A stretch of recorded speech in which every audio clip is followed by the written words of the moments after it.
Jésus à l'intérieur, agit sur l'extérieur. Oh, quel changement dans ma vie.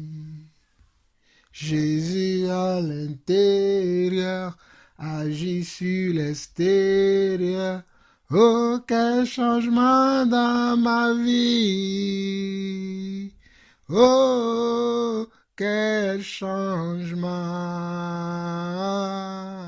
dans ma vie. Jésus à l'intérieur, agit sur l'extérieur. Oh, quel changement dans ma vie. Jésus à l'intérieur, agit sur l'extérieur. Oh, quel changement dans ma vie. Oh, quel changement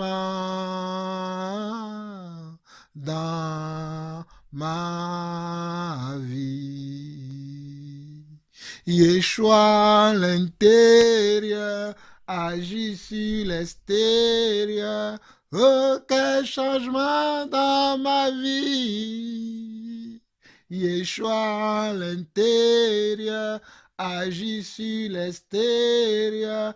Oh, quel changement dans ma vie. Oh, quel changement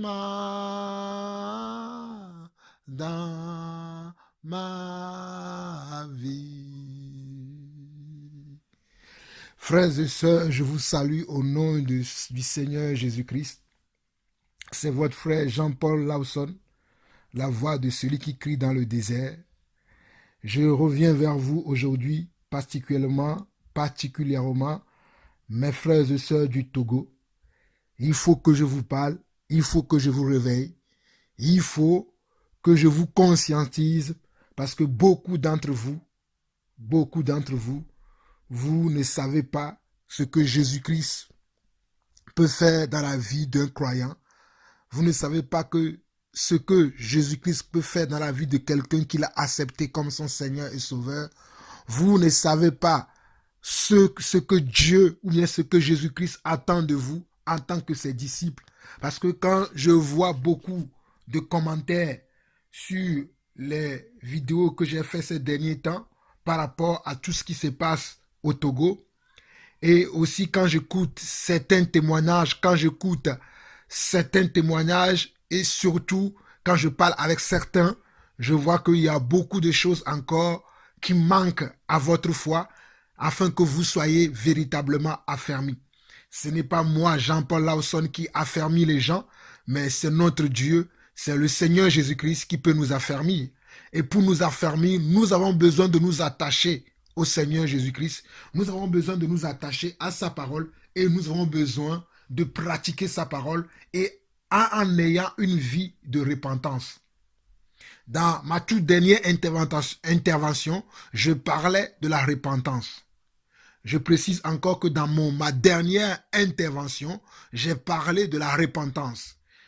Parce que nous devons nous repentir. Celui qui recherche Dieu, celui qui veut voir Dieu agir dans sa vie, celui qui veut voir les fruits de Dieu dans sa vie, doit marcher tous les jours dans la repentance, doit avoir une vie de repentance, doit chercher tous les jours la face de Dieu et non chercher le monde. Pourquoi je suis en train de vous dire ces choses? Parce que je vois que nombreux sont les chrétiens aujourd'hui, nombreux sont les croyants aujourd'hui qui n'ont pas une révélation du Dieu qu'ils prétendent connaître. Nombreux sont ceux qui se disent qu'ils sont de Dieu aujourd'hui, mais quand tu vois le fruit qu'ils produisent, quand tu vois les manières dont ils vivent, quand tu vois leurs actes, tu te poses des questions à savoir comment ils ont reçu Christ. Comment avez-vous reçu Christ? Lorsque nous voyons l'apôtre Paul, lorsque nous voyons l'apôtre Pierre, lorsque nous voyons l'apôtre Jean, pour ne citer que cela, la manière dont ils ont vécu nous ont montré de quel Seigneur ils ont reçu, à quel Dieu ils ont cru, la manière dont ils ont marché, la manière dont ils travaillaient, la manière dont ils posaient des actes nous ont montré de quelle branche ils sont issus. Quelle est la racine de leur vie? Quelle est la racine de leur foi? Sur quel repère ils se basent? Alors, pour commencer, j'aimerais lire un premier verset pour vous réveiller, peuple togolais, que vous soyez homme ou femme, que vous soyez enseignant de la parole de Dieu, peu importe ce que vous soyez en Christ Jésus aujourd'hui, l'heure est de nous attacher à la parole de Dieu et de nous ouvrir les yeux et de marcher selon la parole et de ne pas marcher selon la convoitise de nos cœurs. Beaucoup d'entre nous aujourd'hui marchent dans la convoitise de leur cœur. C'est pour cela aussi qu'ils cherchent des hommes de Dieu selon la convoitise de leur cœur. Parce que vous cherchez la convoitise de vos cœurs, c'est pour ça que vous tombez sur des hommes de Dieu qui vous vendent la parole de Dieu, qui vous ensorcellent, qui vous amènent dans des hérésies, qui vous amènent dans la loi mosaïque au lieu de vous amener dans la grâce, au lieu de vous enseigner la parole de grâce, qui nous enseigne à renoncer à la convoitise qui est dans le monde, à renoncer aux choses qui sont dans ce monde et à s'attacher au Seigneur Jésus-Christ. Mes frères, je ne suis pas mieux que vous parce que moi aussi, tous les jours, je travaille de mieux en mieux afin d'être un disciple accompli pour le Seigneur, afin d'être un vrai disciple et non un disciple selon le monde et non un disciple selon la chair, mais un disciple accompli qui va marcher comme son maître. Je ne suis pas encore arrivé, mais je suis encore sur le chemin et je travaille tous les jours, nuit et jour, afin d'être ce disciple accompli. Celui qui croit qu'il est déjà arrivé n'a même pas déjà commencé. Car l'apôtre Paul vous dira que celui qui est debout prenne garde de ne pas tomber. Donc quiconque croit aujourd'hui qu'il est déjà arrivé, qu'il n'a plus besoin qu'on l'enseigne, qu'il n'a plus besoin qu'on le reprend, qu'il n'a plus besoin qu'on le duque selon la parole de Dieu, celui-là n'a déjà même pas commencé. Alors, la base, le fondement, c'est la repentance. Nous devons nous repentir de nos péchés. Mais avant de commencer, j'aimerais vous lire Romains chapitre 1. Romains chapitre 1. Alors, l'apôtre Paul nous dit ceci. Dans Romains chapitre 1. Je vais lire du verset 1 au verset 11. Paul, serviteur de Jésus-Christ, appelé à être apôtre, mis à part pour annoncer l'évangile de Dieu. L'évangile qui avait été promis auparavant de la part de Dieu par ses prophètes dans les Saintes Écritures. Il concerne son fils né de la postérité de David selon la chair, déclaré fils de Dieu avec puissance selon l'esprit de sainteté, par sa résurrection d'entre les morts, Jésus-Christ notre Seigneur. Par lui, nous avons reçu la grâce et l'apostolat pour amener à son nom à l'obéissance de la foi tous les païens, parmi lesquels vous êtes aussi, vous avez été appelés par Jésus-Christ. À tous ceux qui à Rome sont bien-aimés de Dieu, appelés saints par vocation, que la grâce et la paix vous soient données de la part de Dieu notre Père et du Seigneur Jésus-Christ. Je rends grâce à mon Dieu par Jésus-Christ, au sujet de vous tous, de ce que votre foi est renommée dans le monde entier. Dieu que je sers à mon esprit, dans l'évangile de son Fils, mes témoins que je fais sans cesse mention de vous, demandant continuellement dans mes prières d'avoir enfin, par sa volonté, le bonheur d'aller vers vous. Car je désire vous voir pour vous communiquer quelques dons spirituels afin que vous soyez affermis. Mes frères, la base de mon intervention aujourd'hui, c'est de vous communiquer quelques dons spirituels afin que vous soyez affermis. Frères et sœurs togolaises et togolais, chrétiens du monde entier, le but de cette intervention, le but de cet enseignement aujourd'hui, c'est de vous communiquer quelques dons spirituels afin que vous soyez affermis. Il y a beaucoup de chrétiens qui manquent d'affermissement aujourd'hui. C'est vrai que je parle à mes frères togolais parce que je suis d'origine togolais, même si je vis en France. Je suis natif du Togo, je suis né au Togo d'un père et d'une mère togolaise. Même si je suis français aujourd'hui, je suis né au Togo, né d'un père et d'une mère togolaise et j'ai vécu là-bas. Et ce pays j'aime beaucoup ce pays parce que j'ai appris mes bases de la foi dans ce pays. Mais ce que je vois aujourd'hui au travers des hommes de Dieu qui sont dans ce pays m'oblige à beaucoup parler et à beaucoup enseigner. Et je profite aussi de cette occasion pour pouvoir parler à tout le peuple de Dieu. Mais je vise spécialement mon pays qui est le Togo dans cet enseignement, dans cette intervention. Alors, ce que je voudrais vous dire, c'est qu'il y a beaucoup de gens aujourd'hui qui ne sont pas affermis. Alors que nous voyons ici dans Romains chapitre 1, le verset 11, que l'apôtre Paul dit que non, je désire vous voir, non pas que nous soyons tous dans l'euphorie de soi-disant, on est dans la joie parce qu'il est juste et agréable de se voir en tant que frère. Mais non, mais quand on se voit, il faut qu'il y ait un changement. Quand on communique ensemble, il faut qu'il y ait quelque chose, il faut qu'il y ait un changement.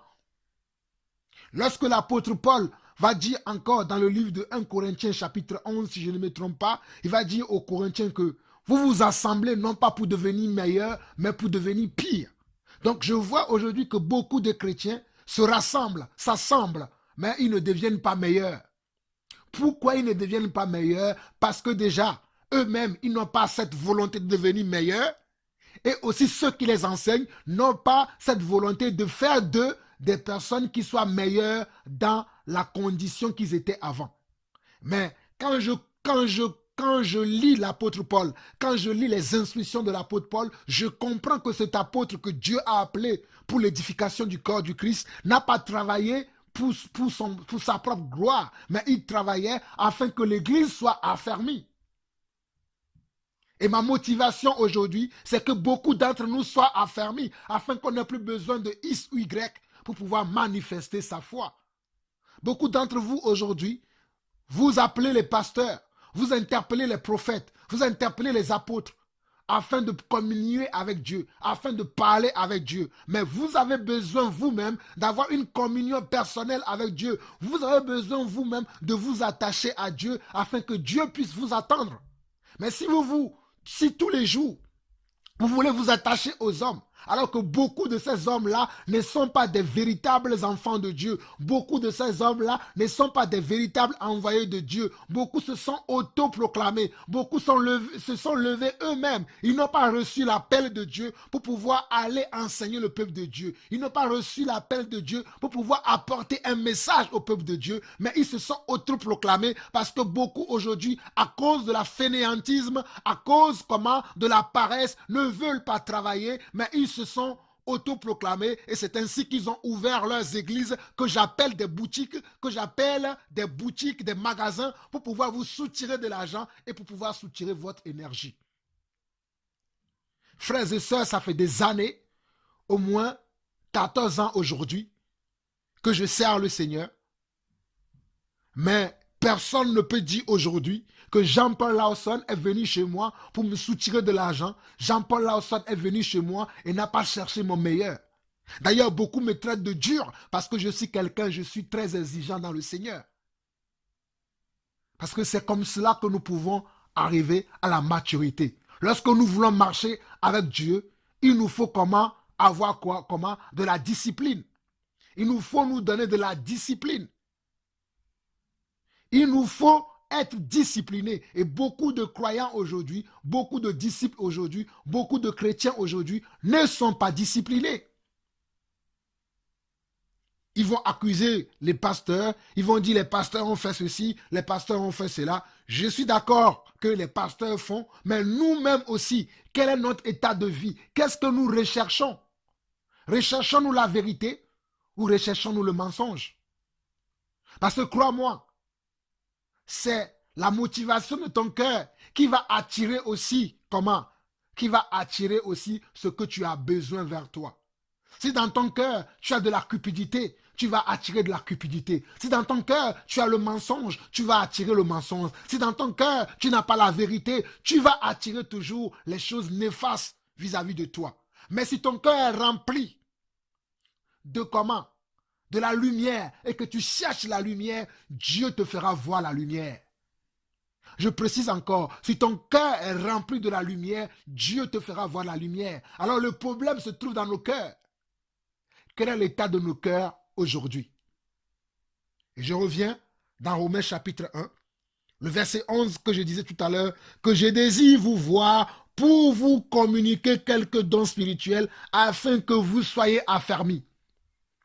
Le but de cette intervention aujourd'hui, c'est pour que vous soyez affermis. Non pas que c'est moi qui va vous affermir, mais je vais vous parler de la part de Dieu afin que vous vous rapprochiez de Dieu et que Dieu vous enseigne ce que c'est que l'affermissement. Pour que Dieu puisse vous travailler dans votre caractère, dans votre vie, afin que vous soyez des hommes et des femmes nouveaux, qui ne seront plus emportés à tout vent de doctrine, qui ne seront plus surtout abusés par les faux prophètes, les faux pasteurs qui sévissent actuellement dans le monde. Ils ne vont pas arrêter de faire leurs œuvres macabres qu'ils commettent tous les jours. Ils ne vont pas arrêter, car la Bible nous dira dans le livre de Timothée que ceux qui, je vais vous lire cela, mettons un doigt, nous allons revenir dans Romains chapitre 1, nous reviendrons, mais j'aimerais vous lire quelque chose dans 1 Timothée pour que vous puissiez comprendre que la bataille dans laquelle nous sommes engagés n'est pas une petite bataille. Donc, nous allons dans 1 Timothée, pour que vous puissiez comprendre la pensée de Dieu par rapport à ces choses, parce que c'est grave ce que nous voyons. Les faux pasteurs ne vont pas s'arrêter, les faux docteurs ne vont pas s'arrêter, parce que c'est ça ce qu'ils veulent. C'est ça, leur désir, c'est de toujours travailler avec des mauvais mobiles, avec l'amour de l'argent, avec la cupidité, avec la destruction. Donc les mauvais pasteurs, les faux pasteurs existeront toujours. Alors nous allons voir 2 Timothée chapitre 3. 2 Timothée chapitre 3, le verset 13 nous dit ceci. 2 Timothée chapitre 3, le verset 13 nous dit ceci. Mais les hommes méchants et imposteurs avanceront toujours plus dans le mal, égarant les autres et égarés eux-mêmes. Qu'est-ce que la Bible nous dit? Qu'est-ce que l'apôtre Paul nous a dit? L'apôtre Paul nous a prévenu que les hommes imposteurs, les hommes méchants avanceront toujours plus dans le mal. Nous avons appris le mal que font ces faux pasteurs au Togo, notamment Cephas Antonio, notamment, il n'est pas le seul, mais je précise bien, Cephas Antonio, et il fait des choses terribles au Togo, il fait des choses que je ne veux même pas citer, parce que c'est des choses terribles, et vous savez, beaucoup se sont plaints ces derniers temps des œuvres qui se passent dans ce pays. Dernièrement, il y a aussi un frère togolais qui dénonçait un pasteur qui couche avec 2 sœurs, c'est-à-dire grande sœur et petite sœur. Il couche avec 2 femmes qui sont nées d'un même père et d'une même mère, et il promet à une de ces sœurs-là qui va se marier avec l'une d'entre elles, mais cela ne l'empêche pas de coucher avec la petite sœur de cette femme-là. Et ceci, c'est un pasteur qui agit comme ça. Et Luc Russell Adao, je ne veux même plus en parler. Les pasteurs comme le pasteur Dra Alomé qui vous trompe, qui vous mentent. Les pasteurs comme Topa aussi, ils sont nombreux. Mais la Bible nous dit quoi? Dans 2 Timothée chapitre 3, le verset 13. Mais les hommes méchants et imposteurs avanceront toujours plus dans le mal, égarant les autres et égarés eux-mêmes. Donc les hommes imposteurs vont toujours avancer dans le mal. Donc pour que vous ne soyez pas leur proie, pour que vous ne soyez pas leur bouc émissaire, il faut qu'on vous communique quelques dons spirituels afin que vous soyez affermis. Donc revenons dans Romains chapitre 1. Revenons dans Romains chapitre 1. Donc dans Romains chapitre 1, comme je disais tantôt au verset 11, que je désire vous voir comme au travers de cette vidéo, ce partage, cette intervention, et, et pour vous communiquer ces dons. Non pas que c'est moi qui suis le don, mais je vous parle de la part du Seigneur, parce que le Seigneur m'a appelé pour prêcher l'évangile, le Seigneur m'a enseigné, et c'est tout ce que j'ai pu apprendre avec le Seigneur que je suis en train de vous transmettre aujourd'hui. Mais je vous conjure devant le Seigneur que vous devez vous attacher vous-même au Seigneur. Je vous en conjure devant Dieu que vous devez vous attacher vous-même. C'est pour cela que je chantais tout à l'heure, tout au début cette exhortation, je chantais Jésus à l'intérieur agit sur l'extérieur. Si vous avez Jésus à l'intérieur de vous, il doit être capable d'agir sur votre extérieur. C'est-à-dire l'apparence que vous avez avant, les propos que vous tenez avant, les manières dont vous marchez avant, la manière dont vous vous comportez avant. Mais lorsque Christ est rentré dans votre vie, ça doit être diamétralement opposé de ce que vous étiez avant. Si vous avez rencontré le véritable Jésus-Christ, si vous avez entendu le vrai évangile, je répète encore, je lis Romains chapitre 1. Paul, serviteur de Jésus-Christ, appelé à être apôtre mis à part pour annoncer l'évangile de Christ. Quel est l'évangile qu'on vous a annoncé? Mon message aujourd'hui, c'est quel est l'évangile que tu as reçu? As-tu reçu l'évangile de la transformation ou tu as reçu l'évangile boutique où on te demande, crois en Jésus-Christ, tu auras un mari. Crois en Jésus-Christ, tu vas avoir une femme. Crois en Jésus-Christ, tes affaires vont prospérer. Crois en Jésus-Christ, oh, tu verras, tu auras ton visa pour pouvoir aller en Europe, pour pouvoir aller aux États-Unis, pour pouvoir aller, je ne sais où on t'a prêché un Christ qui n'est qu'une boutique où tu viens chercher ce dont tu as besoin. Est-ce que c'est cet évangile-là qu'on vous prêche?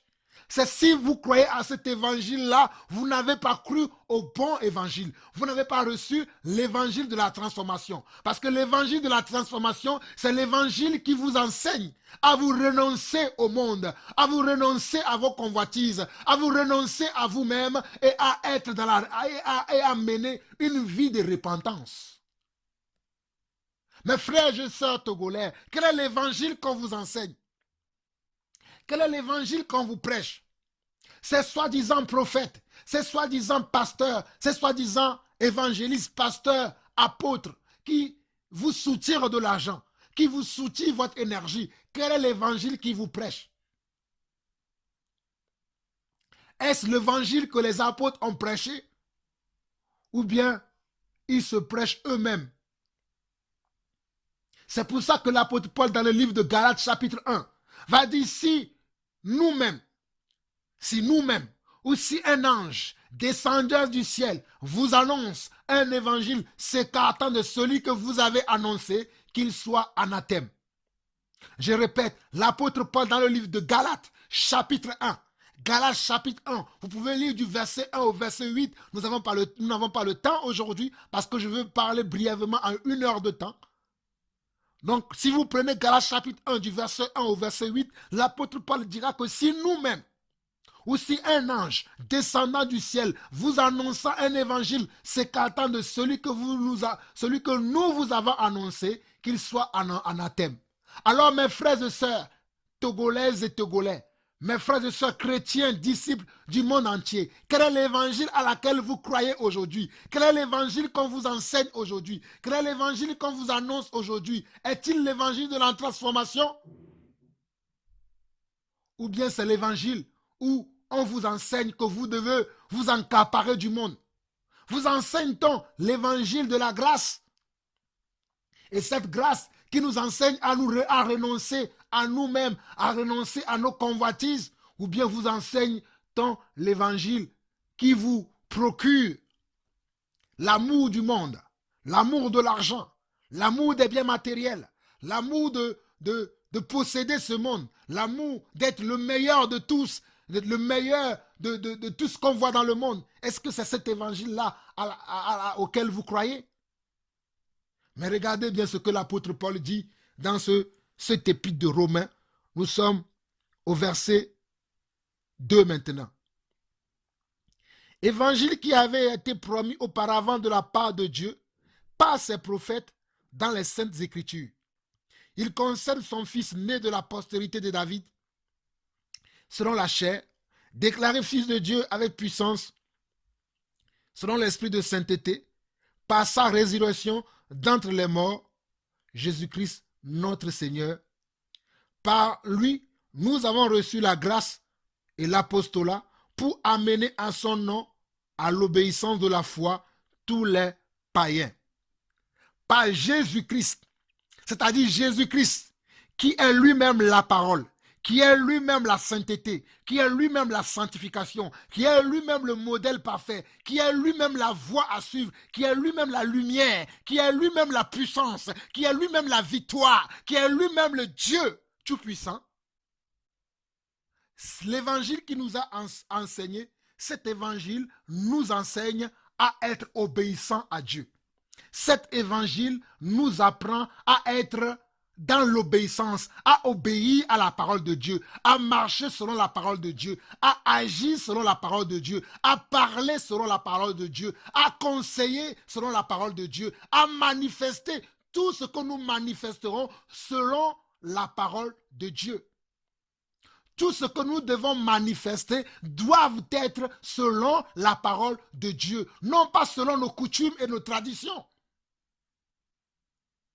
Mes frères, beaucoup d'églises aujourd'hui, je le dis, il faut que, afin que vous puissiez l'entendre haut et fort, beaucoup d'églises aujourd'hui ont abandonné l'évangile de l'obéissance à la foi.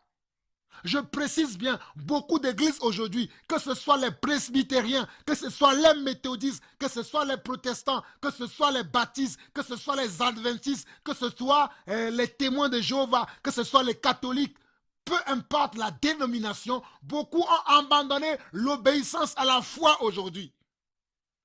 Frères et sœurs togolais, je vous dis, je vous déclare de la part du Seigneur que beaucoup d'églises aujourd'hui dans le monde ont abandonné la foi. L'obéissance de la foi, ils n'obéissent plus à la foi, ils n'obéissent plus à Jésus-Christ, mais ils ont leur propre méthode, ils ont leur propre conviction et ils travaillent selon leurs convictions. Ils ne travaillent plus selon la doctrine de Yeshua HaMashiach. Yeshua HaMashiach, qui veut dire Jésus-Christ le Messie, ils ne travaillent plus selon sa doctrine, ils ne marchent plus selon sa doctrine, mais ils ont leur propre conviction, ils ont leur propre manière de faire. C'est pour cela qu'ils viennent vers vous en vous enseignant des hérésies totales et vous les suivez. Mais regardez ce que l'apôtre Paul nous dit ici, dans Romains chapitre 1, le verset 5. Par lui, nous avons reçu la grâce et l'apostolat. Par lui, nous avons reçu la grâce et l'apostolat pour amener à son nom, à l'obéissance de la foi, tous les païens. La grâce que nous avons reçue de Dieu, l'appel que nous avons reçu de Dieu, le ministère que nous avons reçu de Dieu, le don que nous avons reçu de Dieu, c'est pour amener à l'obéissance tous les païens. C'est pour amener à l'obéissance toi qui es païen. Toi qui ne crois pas en Dieu, toi qui as des problèmes dans ta vie, toi qui souffres de la stérilité, toi qui souffres du mensonge, toi qui souffres de la maladie, toi qui souffres, je ne sais pas dans quoi tu te retrouves, mais la grâce que Dieu nous a fait, c'est pour que nous vous ramenions à l'obéissance, à la foi. C'est pour que nous vous ramenions à l'obéissance à la foi, afin que vous obéissiez à Dieu, afin que vous marchiez selon les principes de Dieu, afin que vous marchiez selon la parole de Dieu, afin que vous parliez et que vous agissiez selon la parole de Dieu. Mais beaucoup aujourd'hui ne marchent plus selon la parole de Dieu, n'agissent plus selon la parole de Dieu, mais ils agissent selon leurs propres convictions, ils agissent selon leur méthode. C'est pour cela que dans le livre de Matthieu, chapitre 15, si je ne me trompe pas, Jésus dira que vous avez abandonné ma parole au profit de vos traditions. Vous avez abandonné ma parole. Merci Seigneur, parce que le Seigneur me dit qu'on puisse aller là. Allons voir ça dans Matthieu chapitre 15. Matthieu chapitre 15. Matthieu chapitre 15. Frères et sœurs, soyez patients avec moi. Matthieu chapitre 15. Oui, Matthieu chapitre 15. Matthieu chapitre 15. Nous allons lire du premier verset jusqu'au verset 9. Alors, des pharisiens et des scribes vinrent de Jérusalem auprès de Jésus et dirent, pourquoi tes disciples transgressent-ils la tradition des anciens, car ils ne se lavent pas les mains quand ils prennent leur repas? Il leur répondit, et vous, pourquoi transgressez-vous le commandement de Dieu au profit de votre tradition? Car Dieu a dit, honore ton père et ta mère, et celui qui maudira son père ou sa mère sera puni de mort. Mais vous dites, celui qui dira à son père ou à sa mère, ce dont j'aurais pu t'assister est une offrande à Dieu, n'est pas tenu d'honorer son père ou sa mère. Vous annulez ainsi la parole de Dieu au profit de votre tradition. Hypocrite, Ésaïe a bien prophétisé sur vous quand il a dit, ce peuple m'honore des lèvres, mais son cœur s'est éloigné de moi. C'est en vain qu'il m'honore en enseignant des préceptes qui sont des commandements d'hommes. Regardez mes frères et sœurs, regardez ce que Jésus-Christ dit. Jésus-Christ étant avec ses disciples, ses 12 disciples qui ont marché avec lui, à un moment donné, les disciples vont avoir faim, ils vont se rendre dans un champ, ils vont ramasser les épis ou je ne sais pas ce qu'ils ont pu trouver, et ils vont commencer par le manger. Et les pharisiens qui étaient des hypocrites vont voir ces disciples-là et vont interroger Jésus-Christ en leur disant, regarde tes disciples, ils ne se sont pas lavé les mains, ils sont partis chercher à manger et regarde, ils sont en train de manger. Et Jésus va leur dire, hypocrite que vous êtes. Parce que mes frères, ce n'est pas ce qui rentre dans l'homme qui souille l'homme. Ce n'est pas ce que nous mangeons qui va nous souiller. La nourriture ne nous souille pas. Ce n'est pas ce que nous mangeons qui nous souille. Ce n'est pas, je le précise encore, ce n'est pas ce que nous mangeons qui va nous souiller, mais c'est ce qui sort de nous. Ce sont nos actions qui vont nous souiller. Ce sont nos comportements qui nous souillent. Si tu es un menteur, tu te souilles. Si tu es un voleur, tu te souilles. Si tu es un adultère, tu te souilles. Si tu es un efféminé, tu te souilles. Si tu es un homosexuel, tu te souilles. Si tu es un adultère, un fornicateur, à cause de ces actions, tu te souilles. Mais manger sans se laver les mains ne nous souille pas. Mais ces soi-disant scribes et pharisiens, notez bien ici, les gens qui parlaient, si nous voulons les comparer à notre époque, ce sont comment? Les gens qui prétendent être de Dieu. C'est-à-dire, on va les comparer au rang de pasteurs et de docteurs, apôtres, prophètes, évangélistes. Ce sont ces gens qui vont interroger Jésus-Christ, qui vont dire, mais Jésus, regarde tes disciples, ils ne se sont pas lavé les mains, mais ils sont en train de comment? De manger. Mais Jésus va leur dire, regardez bien, au verset 7, hypocrite, Ésaïe a bien prophétisé sur vous quand il a dit, ce peuple m'honore des lèvres, mais son cœur est éloigné de moi. C'est en vain qu'il m'honore en enseignant des préceptes qui sont des commandements d'hommes.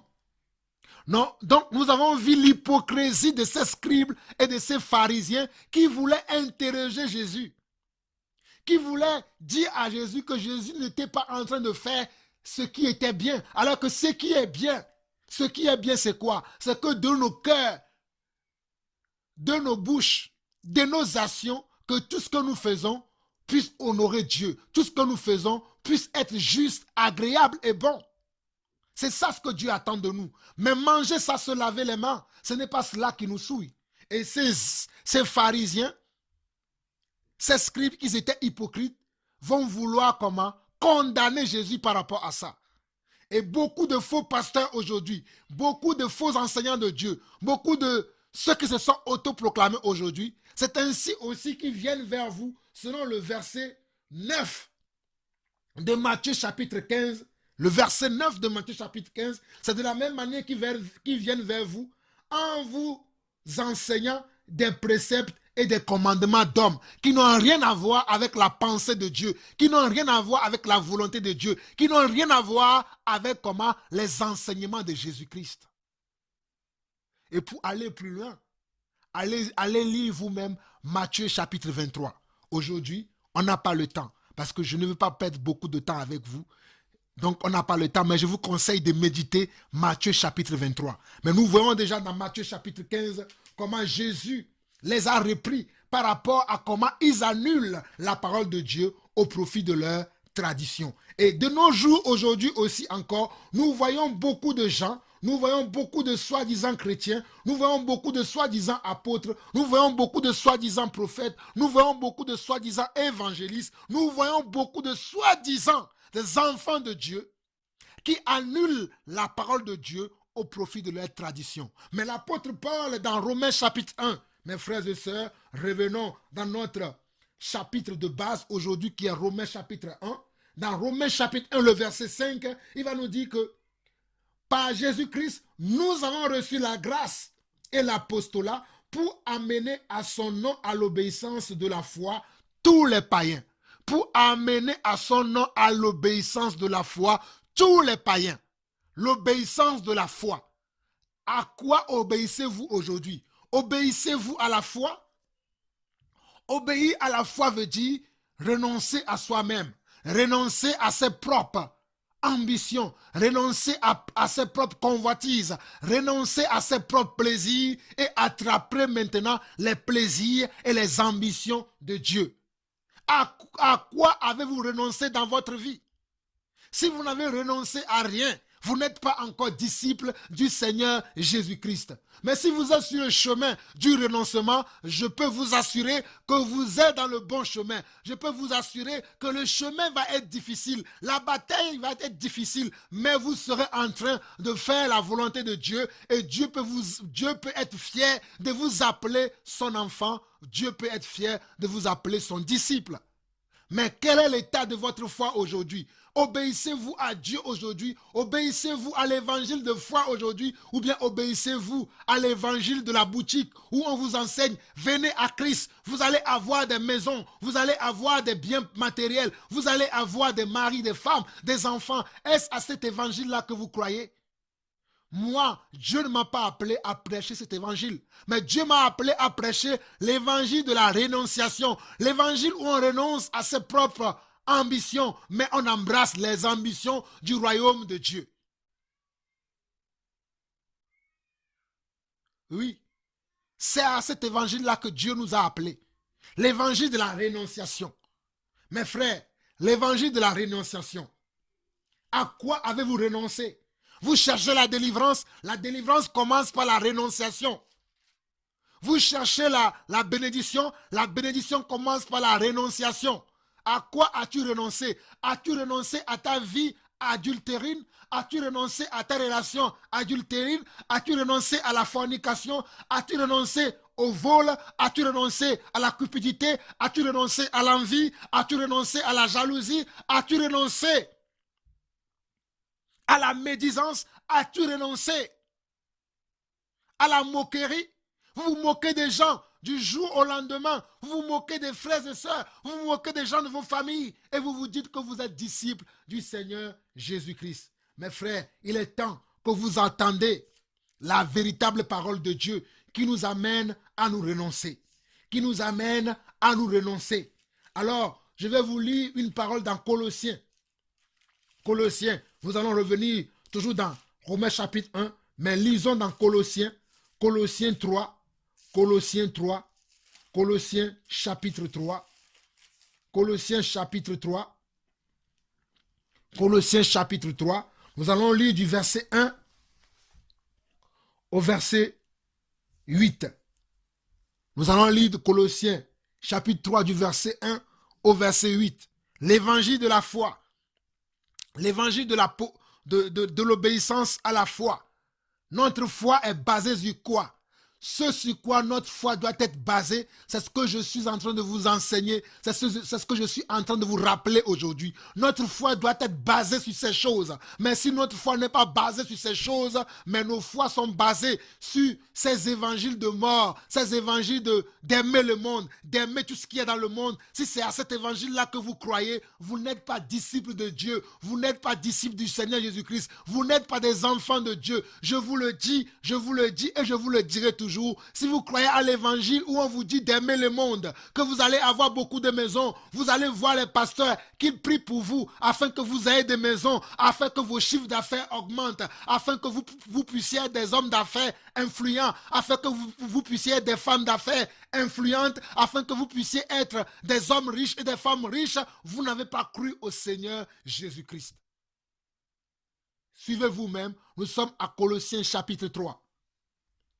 Si donc vous êtes ressuscités avec Christ, cherchez les choses d'en haut, où Christ est assis à la droite de Dieu. Attachez-vous aux choses d'en haut et non à celles qui sont sur la terre, car vous êtes morts et votre vie est cachée avec Christ en Dieu. Car nous sommes morts et notre vie est cachée avec Christ en Dieu. Car vous êtes morts et votre vie est cachée avec Christ en Dieu. Regardez ce que l'apôtre Paul toujours nous dit dans Colossiens chapitre 3. Au verset 2, il nous dira, attachez-vous aux choses d'en haut. Attachons-nous aux choses d'en haut. Et les choses d'en haut, c'est quoi? C'est la sainteté, rien que la sainteté. C'est la vérité, rien que la vérité. C'est la franchise, rien que la franchise. Les choses qui sont en haut, c'est la vérité. L'évangile vrai, l'évangile pur, l'évangile du renoncement, l'évangile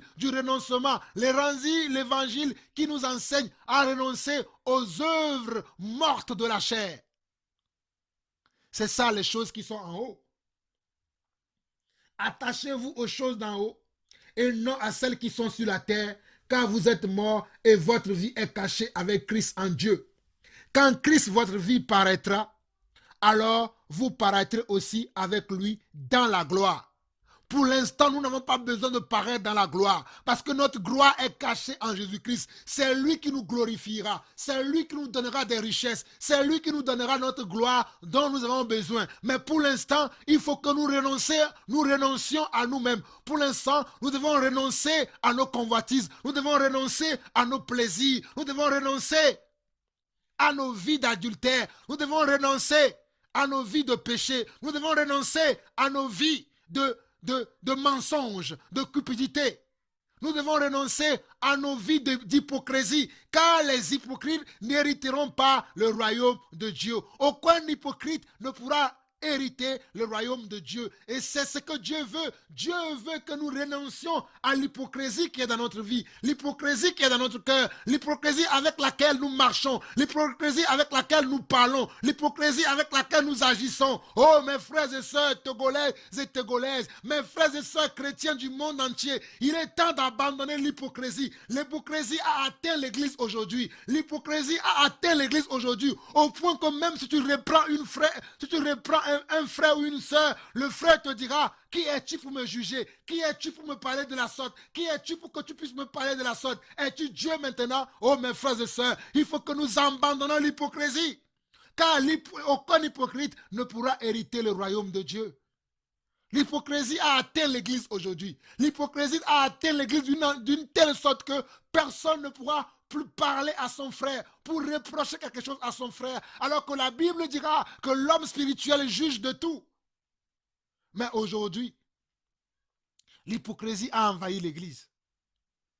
Et ce sont ces hypocrites, pendant qu'ils sont dans l'adultère, pendant qu'ils sont dans le mensonge, pendant qu'ils sont dans le vol, pendant qu'ils sont dans l'envie et dans la jalousie, ils vont demander au pasteur, prie pour moi pour que mes affaires prospèrent, prie pour moi pour que mes affaires augmente, prie pour moi pour que je puisse me marier, prie pour moi pour que je puisse avoir un travail, prie pour moi pour que je puisse avoir un enfant. Mais ces pasteurs n'ont pas la clairvoyance, n'ont pas le discernement de dire à ces soi-disant chrétiens, de dire à ces soi-disant croyants que dans votre vie, vous avez de l'hypocrisie, dans votre vie, vous avez du mensonge, dans votre vie, vous avez de l'adultère, dans votre vie, vous avez de la fraude. Repentez-vous de ces choses, afin que la main de Dieu, afin que la puissance de Dieu puisse vous conduire dans ses voies. Ils n'ont pas cet élan d'âme, cet élan d'esprit pour pouvoir dire à ces soi-disant frères et sœurs, mon frère, ma sœur, oui, je veux bien prier pour toi, pour que tu puisses avoir un travail. Je veux bien prier pour toi, pour que tu puisses avoir ton enfant ou le mari ou la femme que tu souhaites. Mais tu as besoin d'abord d'abandonner comment? Le péché. Tu as besoin d'abord d'abandonner comment? Le vol. Tu as besoin d'abord d'abandonner le fraude. Tu as besoin d'abord d'abandonner le mensonge. Tu as besoin d'abord d'abandonner la jalousie. Tu as besoin d'abord d'abandonner la moquerie. Tu as besoin d'abord d'abandonner l'hypocrisie. Tu as besoin d'abord d'abandonner, oh mon Dieu, d'abandonner le monde. Tu as besoin de tourner le monde, de tourner le dos au monde. Tu as besoin de tourner le dos au monde. Tu as besoin de t'attacher aux choses d'en haut. Tu as besoin de t'attacher à la sainteté. Tu as besoin de t'attacher à Dieu.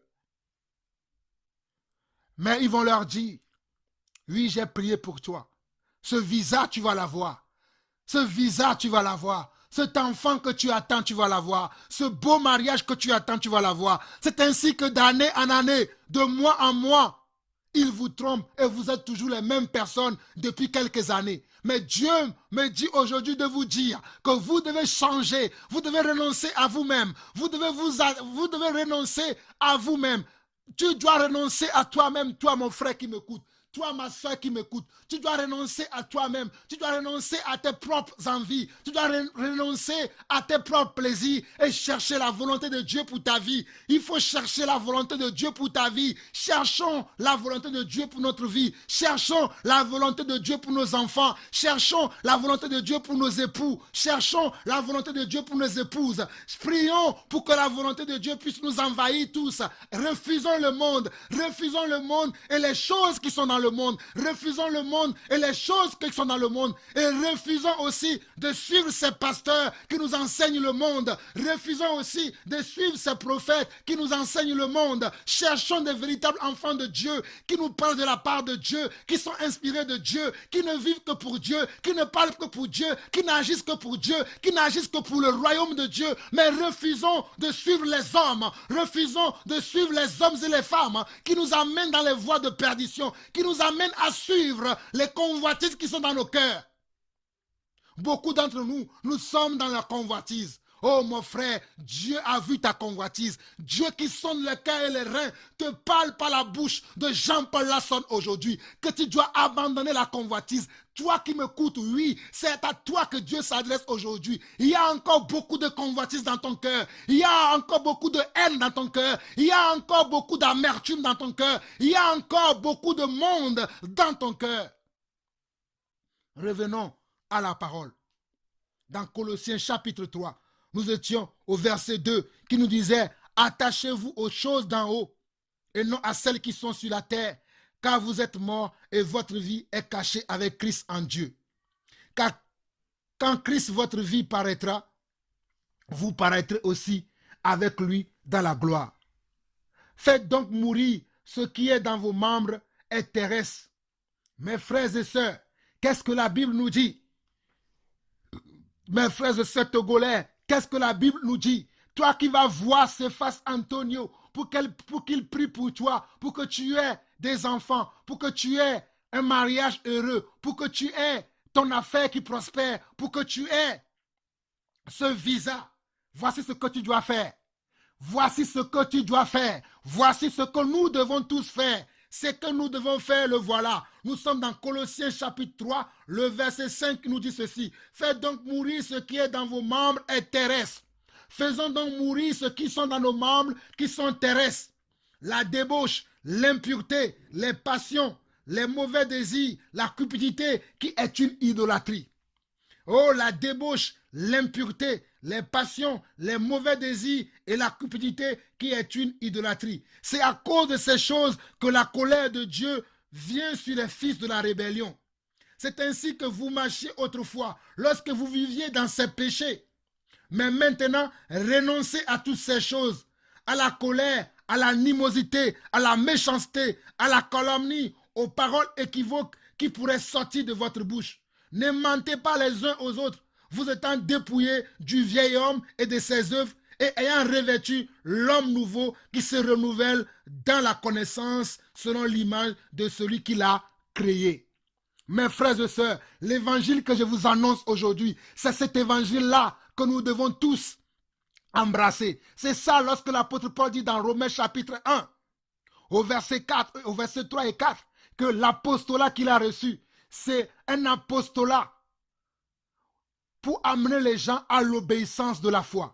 C'est un apostolat pour amener les gens à l'obéissance de la foi. Et l'obéissance de la foi, c'est renoncer à soi-même, c'est renoncer à ses propres convictions, c'est renoncer à ses propres ambitions, c'est renoncer à tout ce que nous avons comme plaisir, ambition, volonté personnelle. Nous devons renoncer à toutes ces choses et embrasser le royaume de Dieu. C'est pour cela que Colossiens chapitre 3 nous dit ici que, à partir du verset 5, Colossiens chapitre 3, le verset 5 au verset 10 nous dit ceci. Faites donc mourir ce qui est dans vos membres est terrestre. Ce qui dans vos membres est terrestre. Tes membres c'est quoi? C'est tes pensées. Tes membres c'est quoi? C'est ton corps. Tes membres c'est quoi? C'est ton cœur. Tes membres c'est quoi? C'est tes sentiments, c'est tes émotions. Tes membres c'est quoi? C'est tout ce qui est en toi. Tout ce qui est en toi, c'est ça, c'est tes membres. Faites donc mourir ce qui est dans vos membres est terrestre.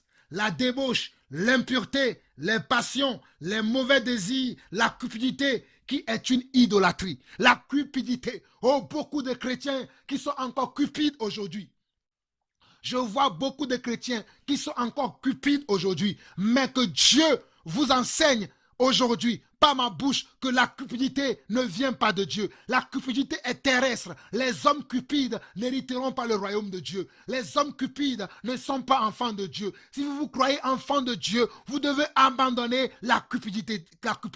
Vous devez abandonner les passions, l'impureté, tout ce qui est impureté dans votre vie, vous devez les abandonner. Nous sommes au verset 6 de Colossiens. C'est à cause de ces choses que la colère de Dieu vient sur les fils de la rébellion. C'est ainsi que vous marchiez autrefois, lorsque vous viviez dans ces péchés.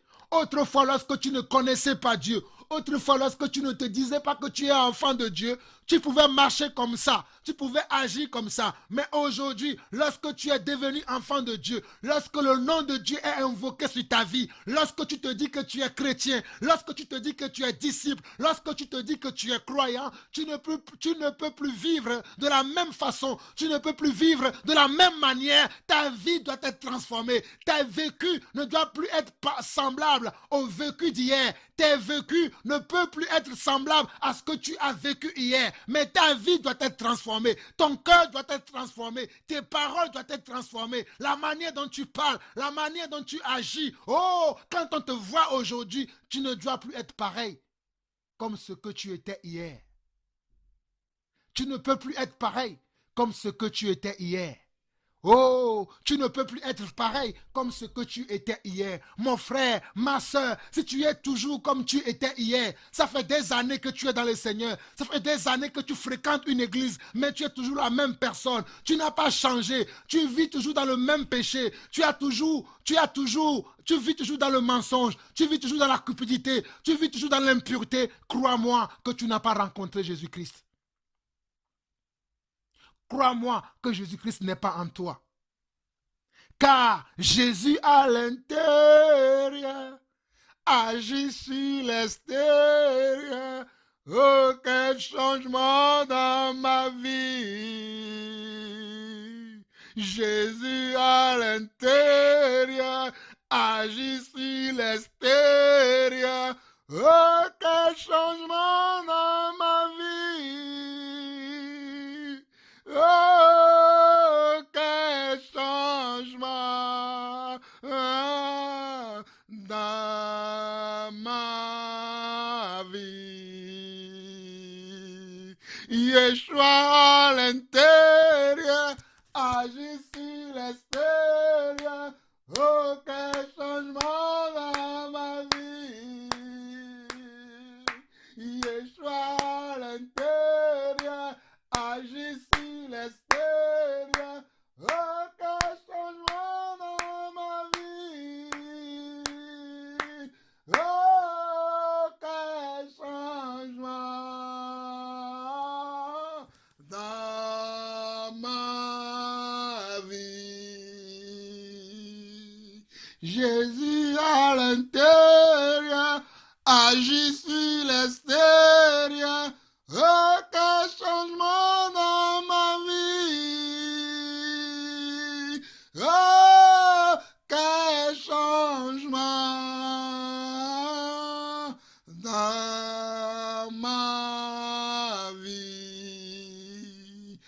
le changement qui est dans ta vie?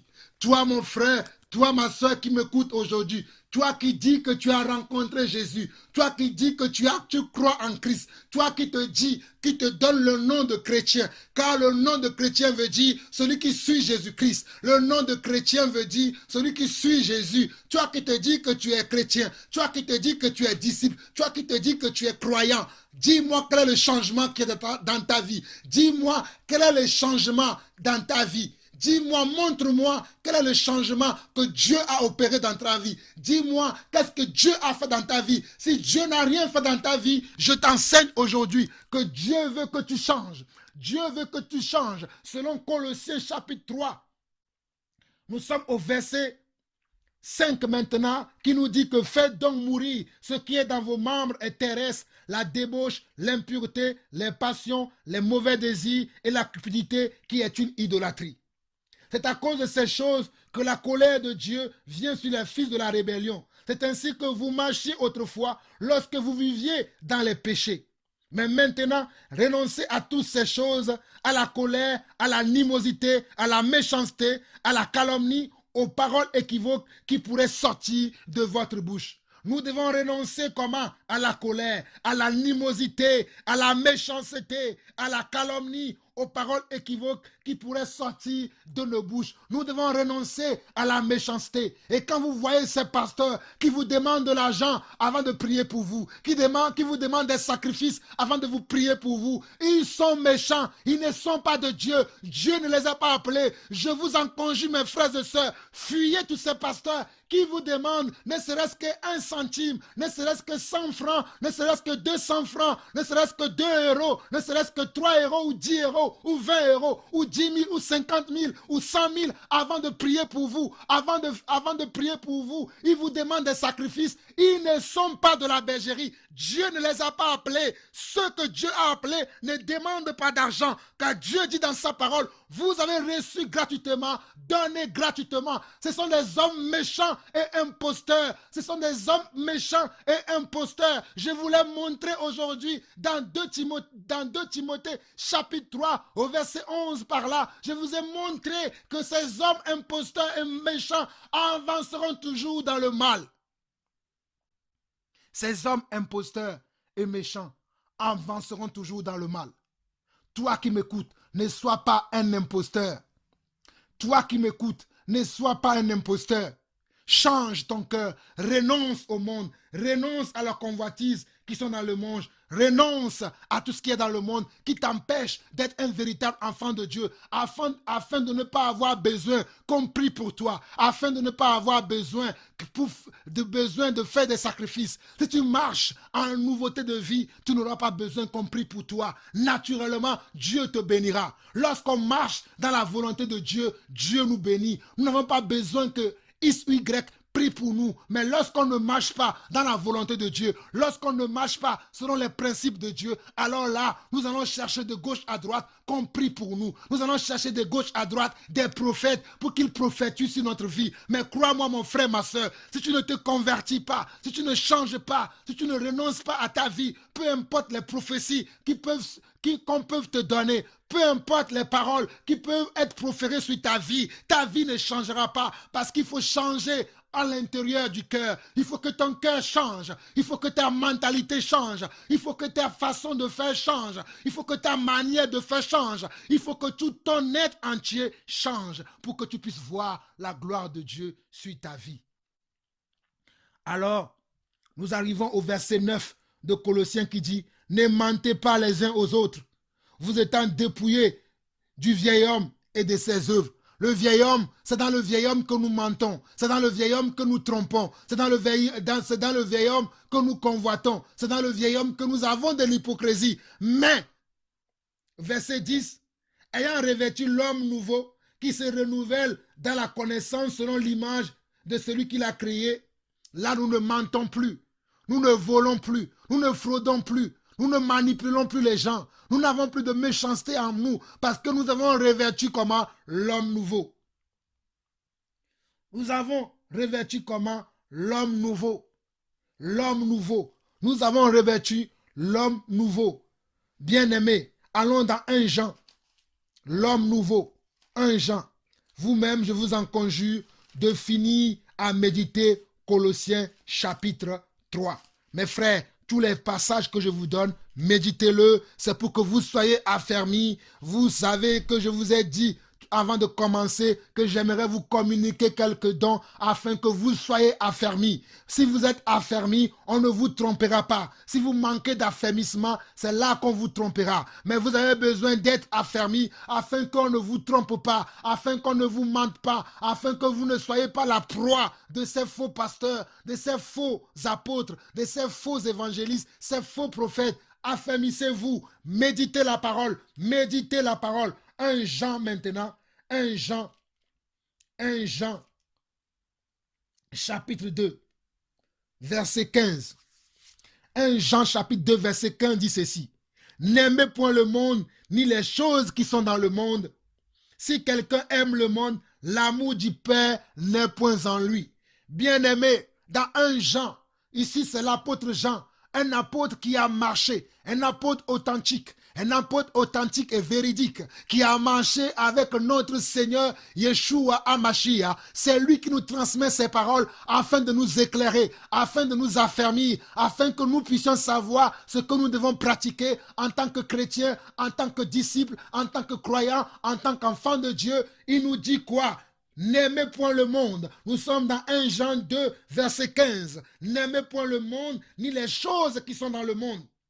Si quelqu'un aime le monde, l'amour du Père n'est point en lui. Si quelqu'un aime le monde, l'amour du Père n'est point en lui. Vous comprenez pourquoi je vous dis que ces faux pasteurs qui vous enseignent que vous devez posséder le monde. Si vous avez plusieurs maisons, si vous avez plusieurs voitures, si vous avez plusieurs femmes, si vous avez plusieurs affaires, c'est en cela qu'on voit que Dieu est avec vous. Il ne vous enseigne pas selon la parole de Dieu, car la parole de Dieu nous dit de ne pas aimer le monde. La parole de Dieu nous dit de ne pas aimer le monde. La parole de Dieu nous dit de ne pas aimer le monde. Toi qui aimes le monde, dès qu'il y a une nouveauté, tu veux la voir, tu veux le posséder, coûte que coûte. Tu veux la voir, tu veux le posséder, coûte que coûte. S'il faut même vendre tes frères, s'il faut blasphémer, s'il faut mentir sur tes frères et sœurs, s'il faut mentir sur tes collègues de travail, tu es prêt à tout pour pouvoir posséder, tu es prêt à tout pour pouvoir avoir, tu es prêt à tout pour pouvoir avoir, tu es prêt à vendre, tu es prêt à tuer, tu es prêt à maudire, tu es prêt à tuer, tu es prêt à maudire pour pouvoir posséder. Tu as l'amour du monde, tu as l'amour du monde et l'amour de Dieu n'est pas en toi. Tu n'es pas un disciple, tu n'es pas un croyant, tu n'es pas un chrétien parce que Dieu te dira, je ne te connais pas. Dieu te dira, je ne te connais pas. C'est pour ça que ta vie ne change pas. C'est pour ça que tu as des blocages dans ta vie. Mais si tu te répands de ce monde, si tu te répands de ce péché, si tu abandonnes ces choses, crois-moi frères et sœurs, crois-moi mon frère, crois-moi ma soeur, que Dieu changera ta vie, Dieu changera ta destinée, Dieu changera ta vie. Mais il faut d'abord que tu abandonnes le péché, il faut d'abord que tu abandonnes le monde. C'est pour cela que 1 Jean chapitre 2 le verset 15 nous dit « N'aimez point le monde, ni les choses qui sont dans le monde. Si quelqu'un aime le monde, l'amour du Père n'est point en lui. » L'amour du Père n'est point en lui. Verset 16, car ce qui est dans le monde, la convoitise de la chair, ce qui est dans le monde, la convoitise de la chair,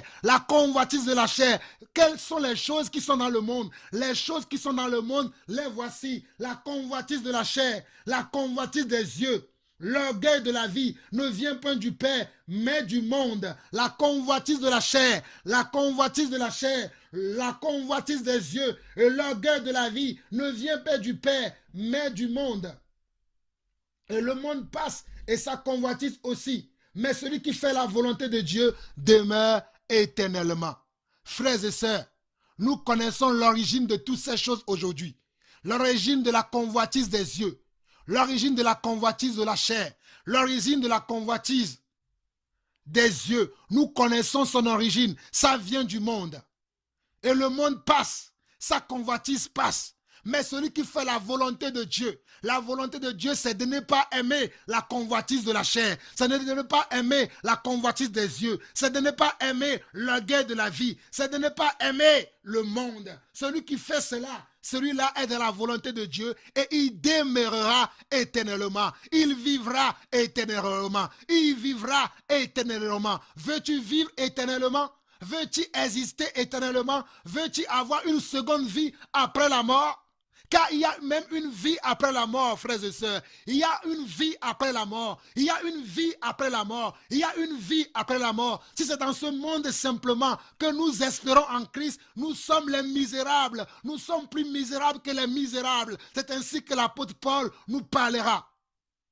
Mais si nous espérons en Christ, même après avoir perdu la vie, nous verrons le Seigneur. Nous verrons le Seigneur. Nous verrons le Seigneur. Je vous le dis, frères et sœurs togolais, nous verrons le Seigneur. Je vous le dis, frères et sœurs du monde entier, il faut fuir le péché. Il faut abandonner le péché. Il faut abandonner le monde. Il faut chercher le Seigneur. C'est le temps de chercher le Seigneur. C'est le temps de chercher Dieu. C'est le temps de chercher Dieu. Ce n'est plus le temps de chercher des hommes de Dieu. Ce n'est plus le temps de chercher des hommes de Dieu. Ce n'est plus le temps de chercher des hommes de Dieu. Mais c'est le temps de chercher Dieu lui-même. C'est le temps de taper à la porte de Dieu. Il est prêt pour vous ouvrir. Il est prêt pour vous entendre. Il est prêt pour vous accepter. Mais tu dois abandonner le péché. Tu dois abandonner le monde. Tu dois abandonner le monde. Tu dois abandonner la convoitise.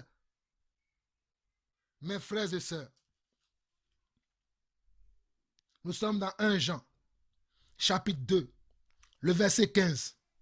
N'aimez point le monde, ni les choses qui sont dans le monde. Si quelqu'un aime le monde, l'amour du Père n'est point en lui. Car tout ce qui est dans le monde, la convoitise de la chair, la convoitise des yeux et l'orgueil de la vie, ne vient point du Père, mais du monde. Mes frères, la convoitise de la chair, qu'est-ce que c'est que la convoitise? La convoitise, c'est que tu vois quelqu'un posséder quelque chose que tu n'as pas et tu commences à vouloir cette chose à tel point que même s'il faut marcher sur les gens, même s'il faut tuer, même s'il faut mentir, même s'il faut être méchant avec les gens, tu le fais pour aussi posséder, tu es dans la convoitise. C'est ça la convoitise de la chair. C'est ça la convoitise des yeux. La convoitise des yeux, c'est que tu n'es pas prêt pour le mariage. Tu n'es pas prêt pour te marier parce que ton caractère est encore médiocre. Dans ton caractère, tu n'es pas soumis. Dans ton caractère, tu n'es pas patient. Dans ton caractère, tu n'es pas bienveillant. Mais tu veux te marier. Mais Dieu te dit, travaille d'abord la bienveillance. Travaille d'abord la patience. Travaille d'abord l'amour. Toi, tu ne veux pas travailler cela. Mais tu veux te marier parce que tu as vu Albert se marier. Parce que tu as vu Antoinette se marier. Toi aussi, tu veux te marier. Mon frère, ça, c'est la convoitise. Demande plutôt à Dieu. Dieu, prépare-moi pour mon mariage. Prépare-moi pour mon mariage. Prépare-moi pour que je sois prêt. Le jour où je trouverai mon conjoint, le jour où je trouverai cette personne que tu as préparée pour moi, Seigneur, prépare-moi pour que je sois la bénédiction de cette personne. Alors là, tu as compris. Merci parce que tu as vu que Antoinette s'est mariée. Tu as vu que Pierre s'est marié. Toi aussi, tu veux te marier alors que tu n'es pas prêt. Tu es dans la convoitise. Tu es dans la convoitise. Nous sommes au verset 16 et 17 de 1 Jean 2. Car tout ce qui est dans le monde, la convoitise de la chair, la convoitise des yeux et l'orgueil de la vie, ne vient point du Père, mais vient du monde.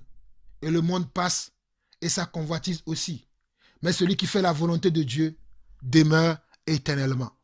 Donc, frères et sœurs, c'est quoi la volonté de Dieu? La volonté de Dieu, c'est de marcher selon sa parole. C'est de ne pas aimer le monde. C'est de renoncer à soi-même. C'est de renoncer à ses envies. C'est de renoncer à ses plaisirs. C'est de renoncer à ses ambitions personnelles. C'est de renoncer, Seigneur, c'est de renoncer à tout ce qui ne plaît pas à Dieu. C'est de renoncer à nos propres convictions. Les convictions qui sont contraires à la volonté de Dieu. Je vais bientôt finir, mais avant de finir, permettez-moi, allons lire 1 Timothée chapitre 6 pour que mon message soit équilibré. 1 Timothée chapitre 6, parce que quelques-uns penseront que je suis en train de dire que nous devons tout abandonner, même tout le peu que nous avons, nous devons l'abandonner. Ce n'est pas le message que je suis en train de vous donner, mais le message que je suis en train de vous donner, c'est de vous dire que nous ne devons pas avoir l'amour de ce monde, l'amour pour gagner ce monde, coûte que coûte. Tout ce qui est dans ce monde, je dois l'avoir. Les belles maisons, les belles voitures, tout ce qui sort aujourd'hui. Ben, si tant mieux, si Dieu t'a béni et que tu peux avoir ces choses sans la convoitise, ça c'est Dieu qui t'a béni. Mais si c'est en convoitant, en mettant des autres dans des problèmes pour avoir ces choses, tu as la convoitise des yeux et tu n'es pas agréable à Dieu. Si c'est en trompant les gens, si c'est en volant les autres, que tu as 42 maisons, que tu as 42 voitures, que tu as beaucoup de choses de ce monde, crois-moi mon frère, que Dieu ne te reconnaît pas. Et que si tu restes dans cette vie, c'est l'enfer qui t'attend. Donc nous sommes dans 1 Timothée maintenant. 1 Timothée chapitre 6. 1 Timothée chapitre 6. 1 Timothée chapitre 6.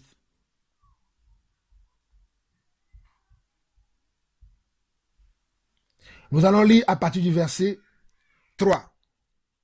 On nous dit, si quelqu'un enseigne de fausses doctrines et ne s'attache pas aux saines paroles de notre Seigneur Jésus-Christ et la doctrine qui est selon la piété.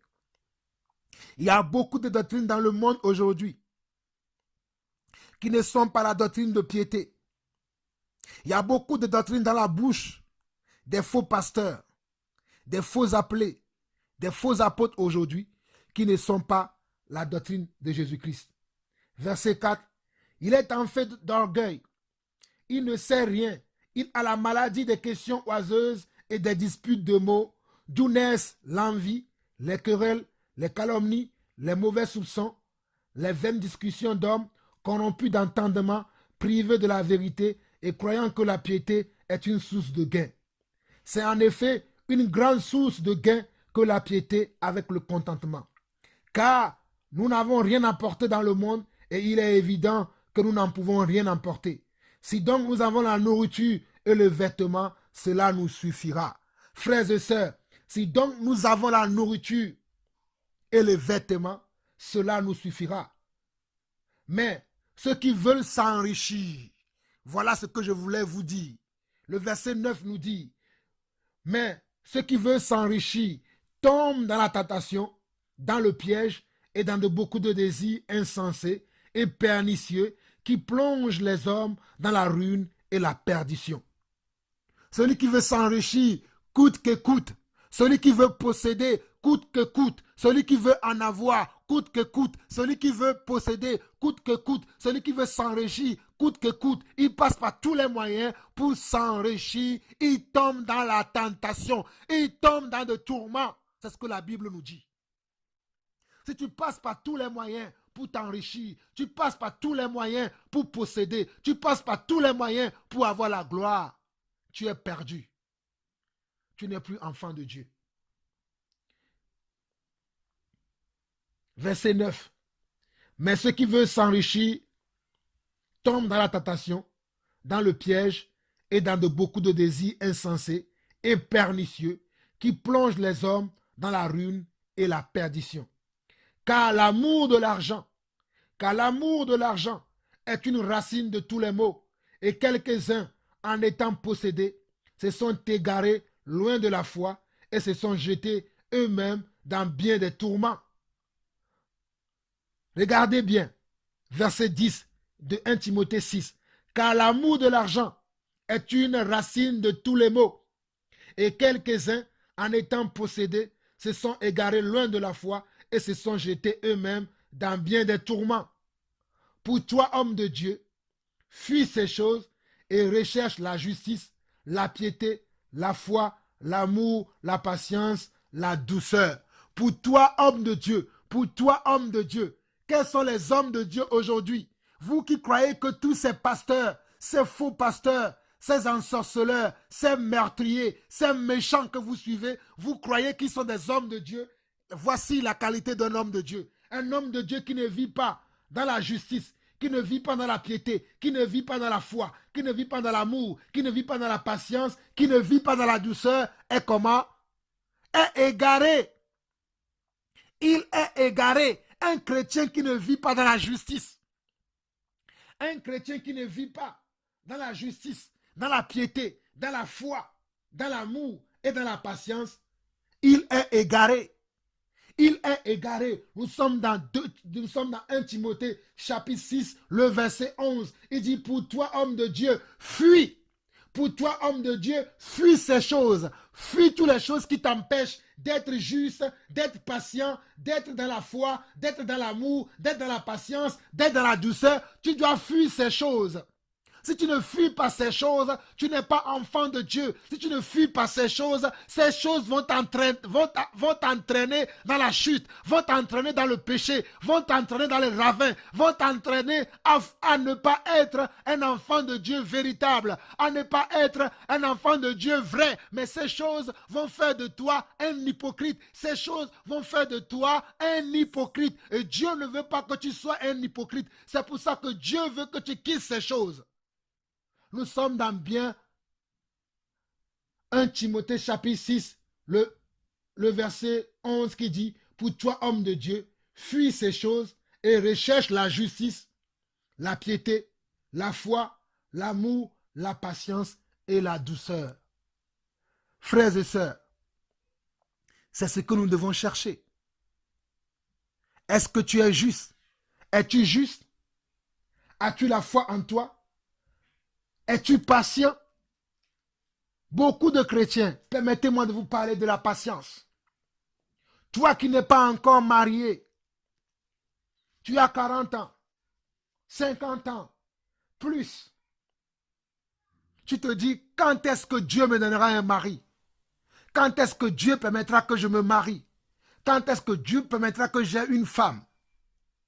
Mon frère, ma soeur, écoute-moi très bien. Sois patient avec Dieu. Travaille sur ton caractère. Abandonne le péché. Abandonne la convoitise de la chair. Abandonne l'impureté. Abandonne la méchanceté. Abandonne les mauvais désirs. Abandonne les passions qui sont dans ta vie. Et Dieu, au moment convenable, te donnera cette âme, cette personne dont tu as besoin.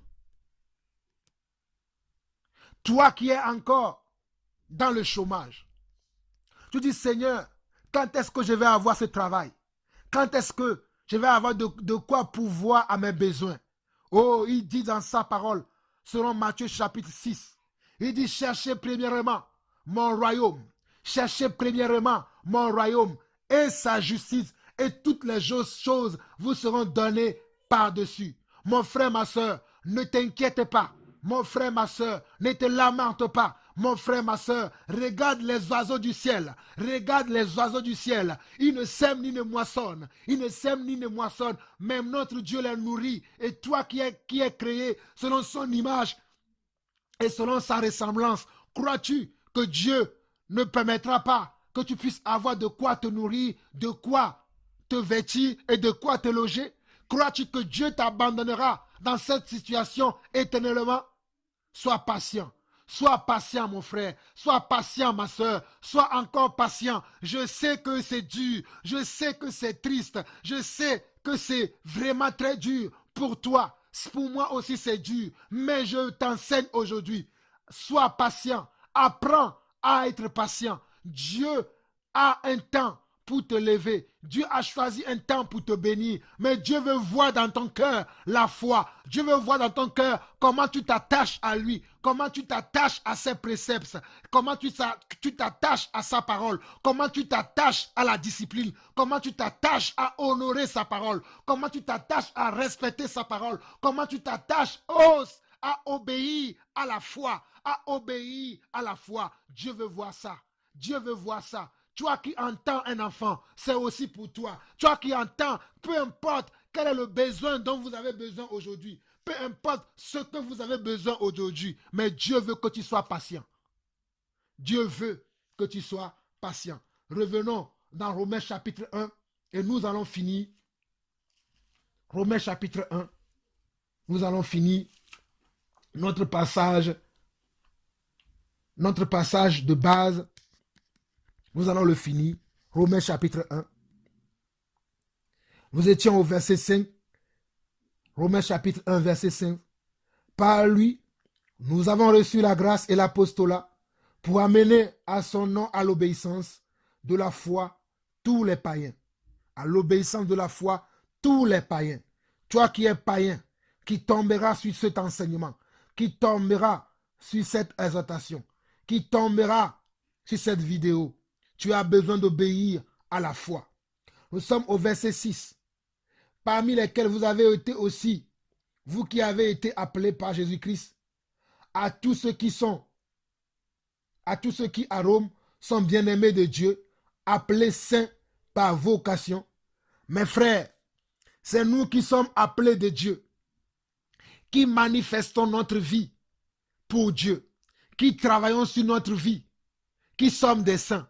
Les saints, ce n'est pas Saint-Pierre, ce n'est pas Saint-Antoine de Padoue, Saint-Antoine de Padoue, ce n'est pas Saint-Magdala, ce n'est pas Saint-Marie de Magdala, ce n'est pas Saint-Joseph, ce n'est pas Saint-François d'Assise, mais les saints, c'est vous et moi qui sommes encore vivants.